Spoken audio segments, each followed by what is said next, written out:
নমস্কাৰ বন্ধু বান্ধৱীসকল স্বাগতম জনাইছো আপোনালোকক দীপশিখা টিভি চেনেললৈ আজি মই এই ভিডিঅ'টোত আপোনালোকৰ লগত শ্বেয়াৰ কৰিম আপোনালোকৰ চুলি কেনেদৰে কোমল মিহি আৰু উজ্জ্বল কৰি তুলিব পাৰিব যেতিয়া আমাৰ চুলি গুছা খুব ধুনীয়া হয় তেতিয়া আমাৰ নিজৰে কনফিডেন্স লেভেলটো ওপৰ হৈ যায় নহয়নে বাৰু আৰু যেতিয়া আমাৰ চুলি খুব শুকান খহটা হয় তেতিয়া আমাৰ যেটো কনফিডেন্স লেভেল হেতু আপুনি তল হৈ যায় হেহে আজি মই এই ভিডিঅ'টোত আপোনালোকৰ বাবে এটা সলিউশন লৈ আহিছো যেটো সলিউশন ব্যৱহাৰ কৰি আপোনালোকৰ চুলি মিহি কোমল আৰু উজ্জ্বল হৈ পৰিব তেনেহলে দেৰি নকৰি আহকচোন আজি ভিডিঅ'টো আৰম্ভ কৰো বন্ধু বান্ধৱীসকল ভিডিঅ'টো আৰম্ভ কৰাৰ আগতে মই এটা আপোনালোকক সৰু ৰিকুৱেষ্ট কৰিবলৈ বিচাৰিছো যদি আপোনালোকে মোৰ চেনেললৈ এতিয়া নতুনকৈ আহিছে তেনেহলে মোৰ চেনেলটো নিশ্চয় সাবস্ক্ৰাইব কৰি লব আৰু সাবস্ক্ৰাইব বাটনৰ কাষতে থকা বেল আইকনটো টিপি থব যাতে মই দিয়া ভিডিঅ'বিলাকৰ নটিফিকেশন আপোনালোকে সহজতে পাব পাৰে ঠাণ্ডা দিন কেইটাত আমাৰ চুলি খুব শুকান হৈ পৰে এই শুকান চুলিৰ পৰা হাত হাৰিবলৈ এটা প্ৰধান উপায় হৈছে নাৰিকল তেল আমাৰ চুলি কাৰণে কিমান ভাল তাক মই দুনাই কোৱাৰ কোনো প্ৰয়োজন নাই নহয়নে বন্ধু বান্ধৱীসকল আজি মই যেটো নাৰিকল তেলৰ বিষয়ে কম সেই নাৰিকল তেলটোৰ নাম হৈছে Parachute Advansed aloe vera coconut hair oil এই নাৰিকল তেলটোত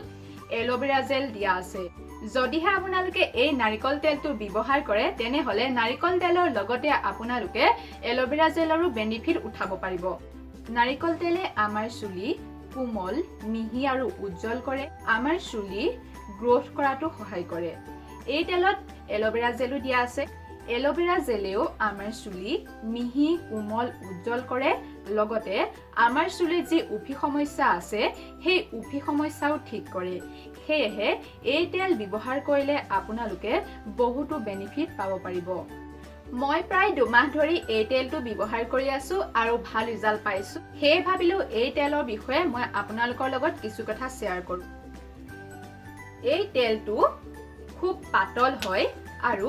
চুলিত লগালে এনে লাগে যেন আপোনালোকে কোনো ধৰণৰ তেল ব্যৱহাৰ কৰা নাই যেহেতু এই তেলটো খুব পাতল হয় ইয়াত চুলিত লগাবলেও একেবাৰে সহজ আৰু এই তেলটো ব্যৱহাৰ কৰিলে আপোনাৰ চুলি মিহি আৰু উজ্জ্বল হৈ পৰে লগতে এই তেলৰ গোন্ধও খুব মাইল হয় অৰ্থাৎ ইয়াৰ খুব কম গোন্ধ আছে যিসকল লোকে বেছি সুগন্ধি তেল ভাল নাপায় সেই সকল লোকে এই তেলটো এবাৰ নিশ্চয় ব্যৱহাৰ কৰি চাব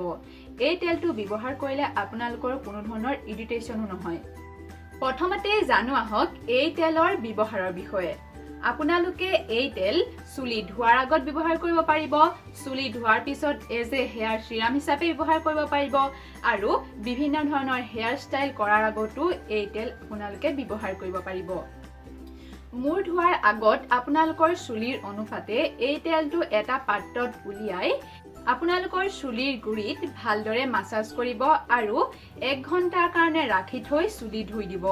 আপোনালোকে বিচাৰিলে এই তেলটো আপোনালোকে ৰাতি শুৱাৰ আগত লগাইও থৈ দিব পাৰে আপোনালোকে এই তেলক এজ এ হেয়াৰ সিৰাম হিচাপেও ব্যৱহাৰ কৰিব পাৰে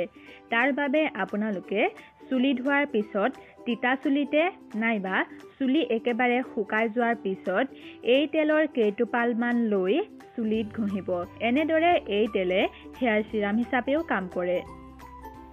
এই তেলটো আপোনালোকে বিভিন্ন ধৰণৰ হেয়াৰ ষ্টাইল কৰাৰ আগতো ব্যৱহাৰ কৰিব পাৰে বিভিন্ন ধৰণৰ হেয়াৰ ষ্টাইল কৰাৰ আগত এই তেলটোৰ কেইটোপাল মান লৈ চুলিত লগাব এই তেলটো চুলিত লগালে আপোনাৰ চুলি মিহি আৰু উজ্জ্বল হৈ পৰিব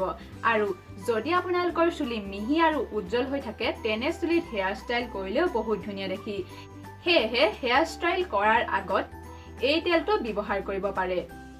আশা কৰো আপোনালোকৰ বাবে এই ভিডিঅ'টো সহায়ক হ'ব যদিহে আপোনালোকৰ কাৰণে এই ভিডিঅ'টো সহায়ক হয় তেনেহলে মোৰ ভিডিঅ'টো এটা লাইক নিশ্চয় কৰিব আৰু মোৰ চেনেলটো সাবস্ক্ৰাইব কৰি থব আৰু যিসকল লোকৰ চুলি খুব বেছি শুকান আৰু খহটা সেই সকল ব্যক্তিৰ লগত বা সেই সকল বন্ধু বান্ধৱীৰ লগত মোৰ এই ভিডিঅ'টো শ্বেয়াৰ কৰিবলৈ নাপাহৰিব আৰু এই তেলটোৰ বিষয়ে যদি কিছু কথা থাকে মোক কমেন্ট কৰি সুধিব পাৰে পুনৰ লগ পাম মোৰ এটা নতুন ভিডিঅ'লৈ তেতিয়ালৈ